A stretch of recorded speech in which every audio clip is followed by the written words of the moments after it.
மாசமே மனு தாக்கல் பண்ணிருக்காங்க. அது இன்னைக்கு தான் வெளியிடப்பட்டிருக்கு.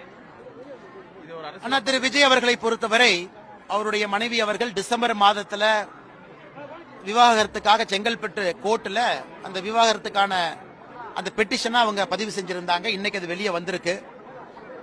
நான் எப்போதும் சொல்வதுதான், இது 3 பேர்த்துக்கான பிரச்சனையா தான் நான் பார்க்கிறேன். நடிகர் விஜய் அவர்கள், அவருடைய மனைவி, கோர்ட், நம்முடைய ஜுடிஷியல் சிஸ்டம், இந்த 3 பேருக்கு மட்டும்தான் சம்பந்தப்பட்டதாக நான் பார்க்கின்றேன்.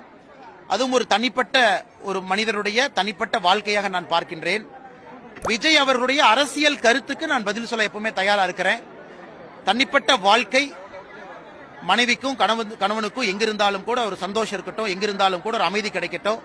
அதனால அரசியல் ரீதியாக நான் கருத்து சொல்ல விரும்பல.